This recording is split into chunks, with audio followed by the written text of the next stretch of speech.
Welcome to Randy's old-time radio shows. Blast off into adventure with Orbiter X, a gripping British sci-fi radio drama from 1959. Produced by the BBC, this futuristic tale follows the daring crew of the Commonwealth Space Project as they battle sabotage, secrets, and space tyranny. With suspenseful storytelling and realistic tech talk, Orbiter X thrilled audiences of its time. Strap in. This is Cold War-era space drama at its finest.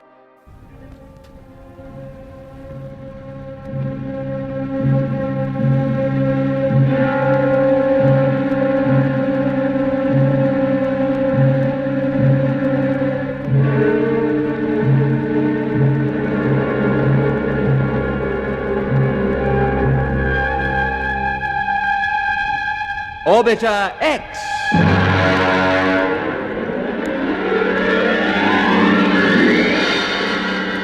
Episode 4, Flight to the Moon.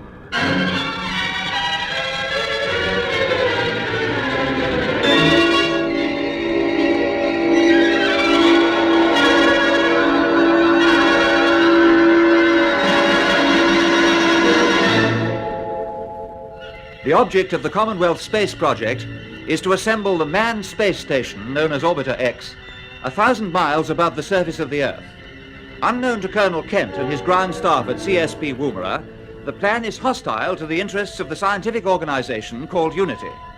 Led by Dr. Max Kramer, Unity is already well advanced in space travel, and now it aims at establishing a world government by force. The Orbiter X assembly crew, consisting of Captain Bob Britton, Douglas McClelland, and flight engineer Hicks, are attacked by Unitists and taken to their headquarters, where Kramer invites them to join his organization. They refuse, and in a desperate bid for freedom, they take Kramer himself as hostage and board a Unity ship which has been lined up for test flight. Kramer agrees to cooperate, but his attitude is suspiciously calm as he starts the ship's engines and turns to Bob for further orders. What are your instructions, Captain Britton? You will turn into orbit when you reach an altitude of 300 miles. We'll work out our course after that.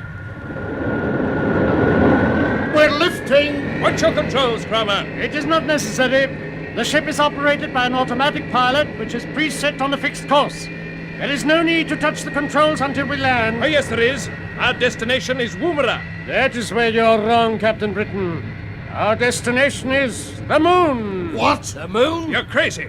Let me turn on a scanner before the acceleration hits us. Get back at your seat, McClelland. The booster jets are opening.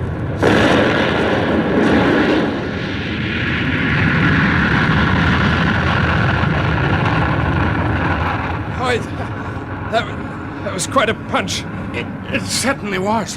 You can turn on the scanner now, Mac. Okay. Look. That's the Earth underneath us. Yes, and where do we take off from?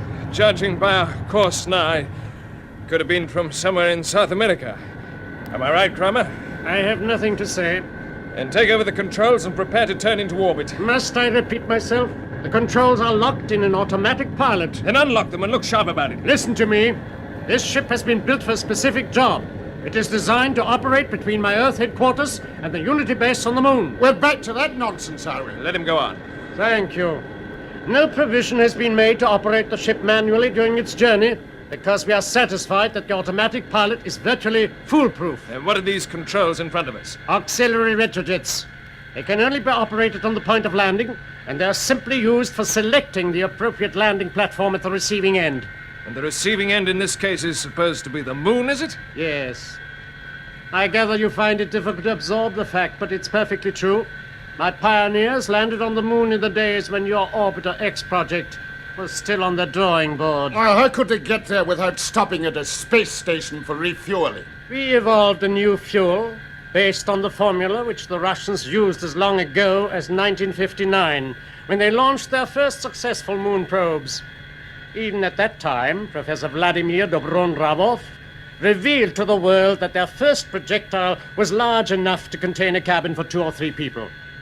In view of the general advance since then, I fail to understand your apparent wonder at our Unity achievements. Tell us about this moon base of yours. Well, as you would expect, it consists of a series of pressurized caves in the wall of a crater. Yes? We started with one cave, we sealed the walls with plastic, provided double doors and a lock at the entrance, and pumped in air. I see.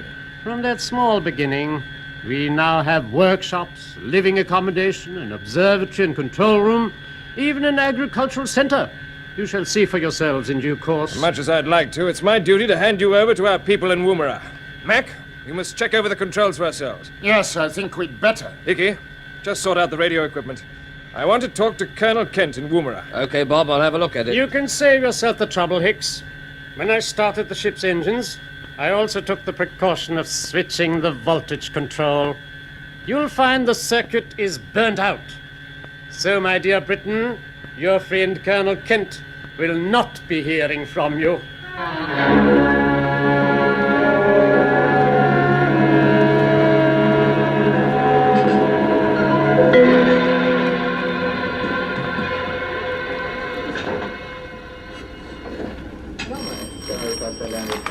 CSP Central Control, Brown speaking. Yeah? Yeah.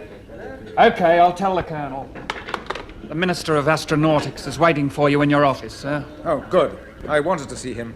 Check with the tracking stations and let me know right away if there's any developments. Right, sir. And you might ask for a special report on the Orbiter X components. I want to be sure they're not losing height or deviating from their course around the Earth. I'll be back soon. Good day, sir. Carry on. Hello, Sir Charles. It's good of you to come along. Oh, not at all. I know you can't get away from here, and it's easy enough for me to fly over when I'm in Canberra. Oh, nevertheless, I appreciate it. Do sit down. Thank you. Can I offer you a drink? Oh, that's very kind of you. May I have a scotch and soda? Of course. Thank you. Now, what was it you wanted to see me about? I'll make it as brief as I can. Ice? Please. Yeah. Thank you. Now then, if I may just review the position. Yes, of course. I've lost my two leading assembly crews. One led by Captain Bradley in Ship Orbiter 1, the other by Britain in Orbiter 2. You know how I feel about these men. Yes, don't we all? We don't know what happened to them. All we do know is their ships are now a couple of derelicts circling out there in space. Right. And all our other ships have been grounded, pending inquiries and tests, which may go on for a year or longer. Yes, these things take time. Now, we're working on the assumption that there's a fault in the basic design of our ships. But the more I think about it, the less it satisfies me. Because I've checked hundreds of records, and I know that every component was tested to breaking point from the design stage onwards. So, we must have more tests? Which may well prove to be pointless. What exactly are you driving at? Just this. The answer to the problem is not to be found here on the ground. It's locked away inside those two derelicts 1,200 miles above the ground. You may be right, Colonel Kent, but at the moment there's no way of getting to them. That's the point. I must have permission for one more ship to take off and carry out a survey. I hate to say it, but aren't you showing some disregard for the safety of your pilots? No, sir. I'm making a formal application to pilot the ship myself, and I can handle it without a crew. Really? I admire your courage. Oh, never mind that, Sir Charles. I foresee that unless we act quickly, the whole Orbiter X scheme is in danger of being shelved indefinitely. I doubt that, you know. There's too much money sunk in it. If we have a long hold-up, people will start asking awkward questions, and the government might decide to sell out its Orbiter X interests, perhaps for dollars. I see. Yes. Perhaps I'd better have a word with the Prime Minister. That's what I hoped you'd say. You can speak to him from here. I've already asked for a line to London. It's essential that I should be given permission to go ahead with the survey, and there is one other point. What is that? As well as our manned ships being grounded, our unmanned projectiles are being grounded too. It's quite ridiculous. Typical bureaucracy. There's a moon probe should be on the launching platform now. Why can't we go ahead with that? I did have a word with the PM about it, but I'll mention it again. Thank you. Even the projectile will give my staff a little encouragement and perhaps some hope for the future. I quite agree, yes. Well, now, if you'll just show me where your phone is, I'll speak to the Prime Minister right away.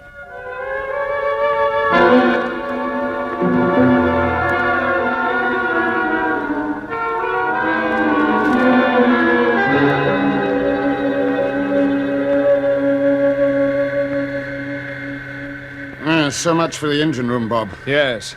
As far as I can see, Kramer was telling the truth about the controls.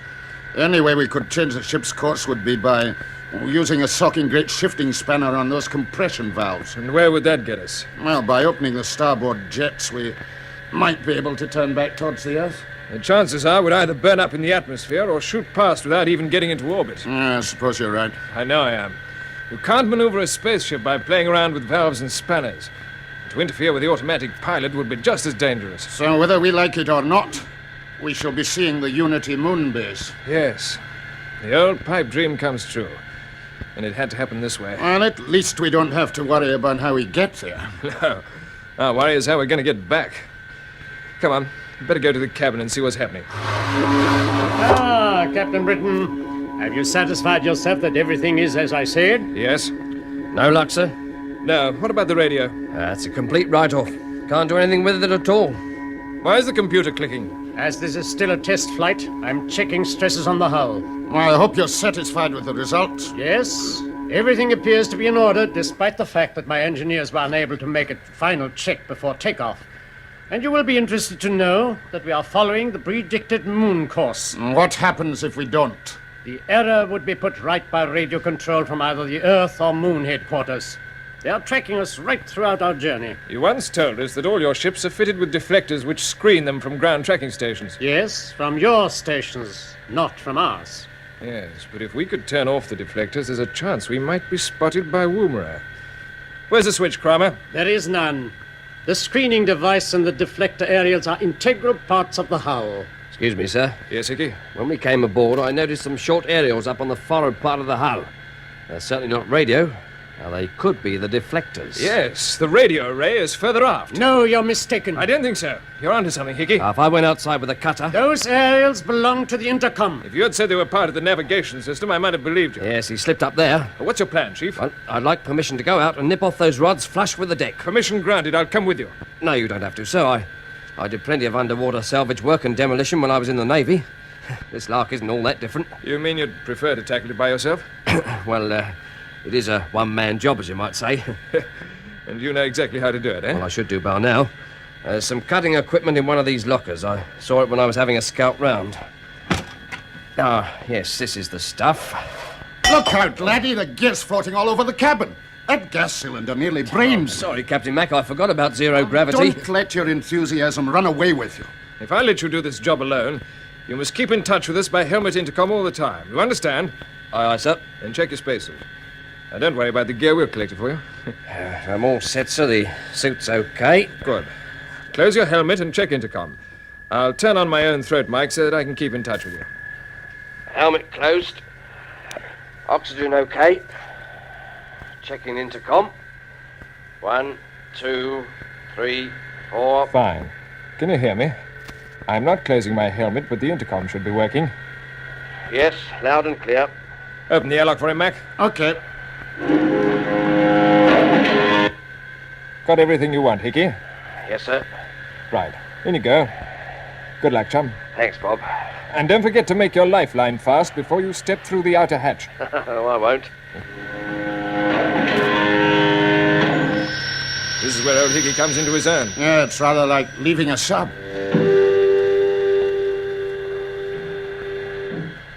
Hello, control cabin. I've opened the outer hatch. I'm stepping out. Is your lifeline fixed? Yes. I'm moving onto the deck. You know your magnetic boots won't react to all the plates. Oh, I know, sir. We can hear your thumping great footsteps in here. Are you all right, Chief? Yes. Just looking at the Earth. It's like a big green ball. Funny to think that's home. Yes. What's wrong? I'm off the deck. Using my jet pistol to get back now. That's better. I can't believe we're traveling around 25,000 miles an hour. Seem to be standing still. But the moon's a lot closer. You found the deflectors yet? Yes, I can see the ones that are in the sunlight, but can't see anything in the shade, not even my hands. Inky black. I'm going to turn on my helmet light. I started working now. I've got the heat cutter working. How are you feeling, Hickey? A bit queasy, sir, but getting over it. Good man. Oh, cutter's going through these rods like a knife through butter. Oh, wow. What's up, Hickey? The metal I've just burnt through is shining like a diamond. That's because there's no air to oxidize it. Blooming welder's paradise, this is. Hello, Hickey? What was that? Must have been one of the rods. After I cut through them, they just stay put, so I have to throw them away. The last one hit the deck. Those little rods will stay with us like pilot fish. Yes, all the way to the moon. Kramer, what's the idea behind this moon base of yours? It provides me with a valuable source of raw materials and a place of retreat in the event of my Earth headquarters becoming untenable. So you realize that your plans for world government might not come off? No, I'm merely prepared for minor setbacks. But with a base on the moon, I can't see why you're so interested in assembling Orbiter X. After I have established the world government, the space station will be enlarged as part of the second stage of my master plan. And what is that? Only my very nearest associates know. Hello, sir. Can you hear me? Yes, Hickey. Well, I seem to have finished the job, but I'm just checking up to make sure I haven't missed anything. Good. Strange to think that the boys at Woomera might be seeing us on their tracking screens now. Don't be too optimistic. Could be hours before they pick us up. Might not even pick us up at all. We're a pretty small target. Don't let Hickey hear you say that. Break his heart. Hello, sir. We're all clear. I'm entering the lock. Fine. I'm surprised that Kramer isn't more upset about this, Bob. So am I. I suppose he realizes there isn't much the Earth boys can do, even if we are spotted. I don't know about that. At least we'll have broken his screen of secrecy. Here comes Hickey. Well done, Chief. What's it like out there, Chief? Just wait till I get my helmet off. That's better. Well, you're not cramped for space outside.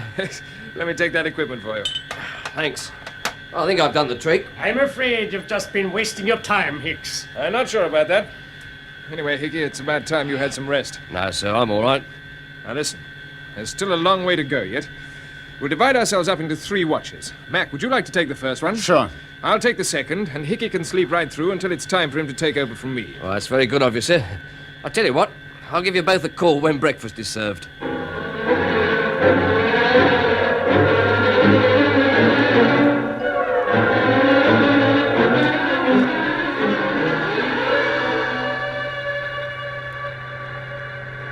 Mac. Captain Mac.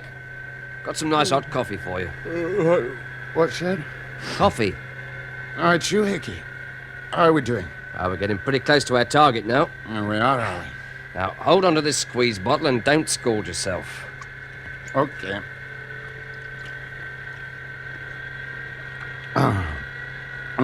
Really is coffee. How did you make it? No, I didn't. Kramer told me where to find it in the food store. Wonderful. Of course, I strapped down. Did that to avoid floating in my sleep. Oh, Mac, how did you sleep? Hello, Bob. I seem to be dreaming most of the time. So did I. The space doctors say it's caused by the weightlessness. I dreamt I was floating around the Earth in a spacesuit, marooned on one of the components of Orbiter X. Yeah. What's that picture on the scanner? That, my friend, is a close-up of the moon. What? You're looking at the northern hemisphere. The large dark crater is Plato. Over to the left there is the Great Valley, cutting straight through the lunar Alps. Oh, I want to see more of this. Finish your coffee first. You won't be able to when the retrojets start firing. You mean we really are going to land? Yes, I don't think there's any doubt about it now. According to Kramer, we're landing in a crater which, with his usual modesty, he's called Unity. It's right on the rim of the moon as we see it from the Earth. I'll pan the television camera over to it. There it is. Not far from the crater of Wargentin. I see. Well, if that's where the moon base is, he's chosen a good spot. Yes, being on the rim, it's safe from Earth observation. Exactly. Oh, you're awake, are you, Kramer? But of course. How big is this Unity crater? It is no more than 20 miles across. And how high are the walls? The almost vertical cliffs rise to a height of 1,000 feet. Well, there seem to be 1 or 2 breaks in them. Yes, those are canyons. And where's the base you were telling us about? Inside the western wall. I can see something flashing down there. Yes, what is it, Kramer? That is our landing platform. As you see, my staff are there to receive us. I shall now stand by the auxiliary retro controls in order to make any final adjustments necessary to bring us down onto the target. Hello, what's that? The warning that the ship's inverters are about to start preparatory to landing. Here they go. We're turning over, nose to tail. Get into your contour seats and fasten your belts. When the tail is pointing towards the landing platform, the retrojets will open. The jets are about to fire. Prepare for de-acceleration.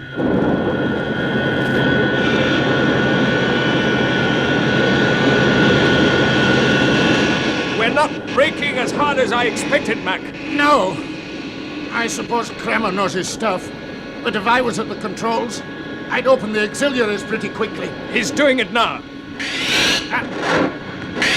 Something's wrong. Bob, look at the scanner. We're turning away from the landing zone. Yes, and we're still coming down too fast. Kramer, what's the trouble? A fault in the fuel supply to the auxiliary compressors. I must get to the taps. Where are they? On the starboard bulkhead, by the chair where my engineer would have been on duty. Can't do it on his own. Mac, Hickey, give him a hand. Right. Leave it to us. Yeah, hold on yourselves. If you let go, the G-thrust will throw you through the bulkheads. Don't worry. We'll hold on. All right, come up. I'll take the controls. Keep them steady as they are. Okay. Right, Kramer, we've got you now. Come on, over we go. Hang on to the hand grip. Help me into the engineer's seat. That's it. Now return to your own. Quick as you can. You've got about 30 seconds. Come on, Hickey. Okay, Mac. If he gets the jets on full boost while they're crossing the cabin, we'll be finished. I have located and corrected the fault. Hold it, Kramer. Wait for the boys to get into their seats. Hurry up, Mac. All right. We're there, Bob. Okay, Bob.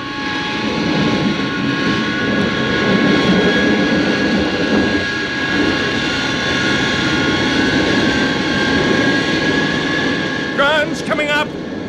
There are too many rocks. I'm aiming towards a small crater. Stand by for crash landing. Here we go.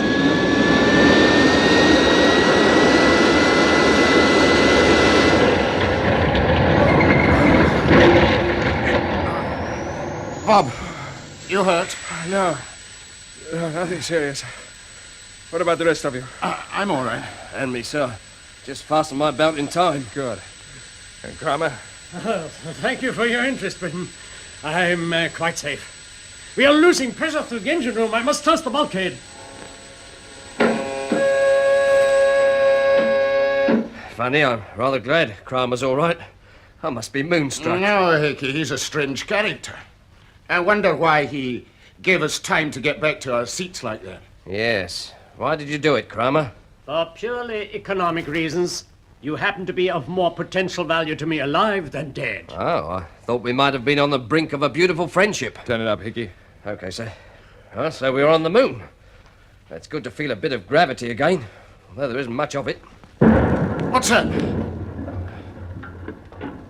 The ship moved. Yes, it did. Can't see much from the observation windows until the dust clears outside. Something's going on.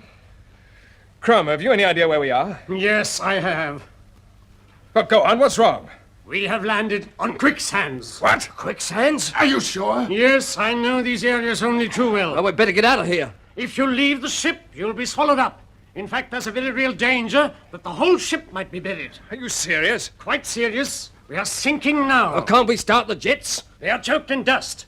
If you turn them on, the compressors will explode. Well, you're supposed to be the mastermind. What about it, eh? What do we do? Our course will have been plotted by the staff at Moon Headquarters. It's probably been plotted at Woomera too, but that doesn't help us to get out of this mess. Listen to me. My HQ staff will have put rescue measures into operation already. They will know our position and no time will be wasted. But how are they going to reach us here? They can't travel over those sands. Nothing is impossible. And regarding your remark about Woomera, Hicks, you and your friends have overlooked a most important point. Oh, yes? You did indeed destroy the ship's deflectors, but this would have become immediately apparent to my staffs, both here and on the Earth. Within a very short time, they would have started their interference transmitters. We'll have been screened from your tracking stations throughout our entire journey. I shouldn't be too sure about that if I were you. As you say, nothing is impossible. And strange things can happen to space radio.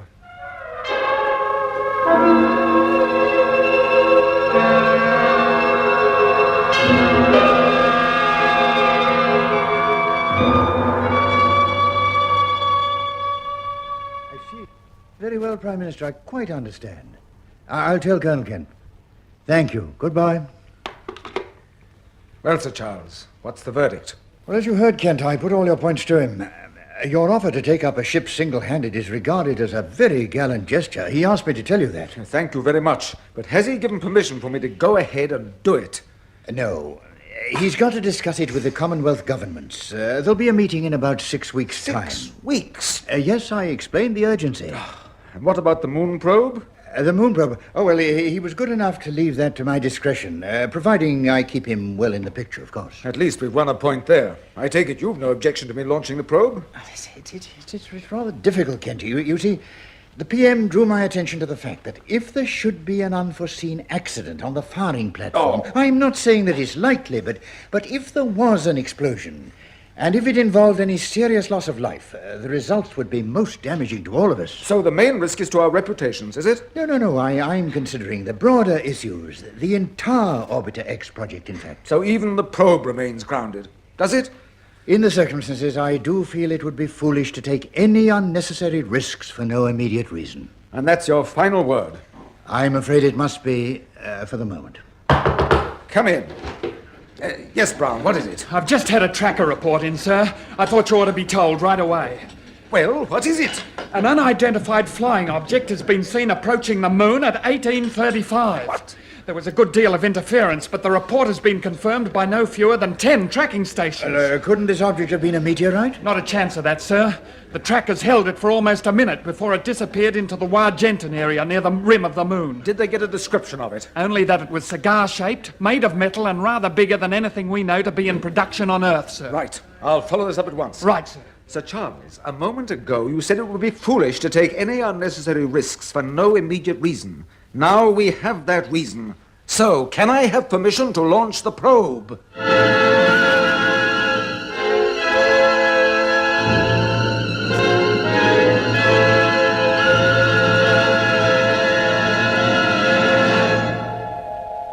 That was the 4th episode of Orbiter X, an adventure in the conquest of space by B.D. Chapman. It was produced for the BBC by Charles Maxwell.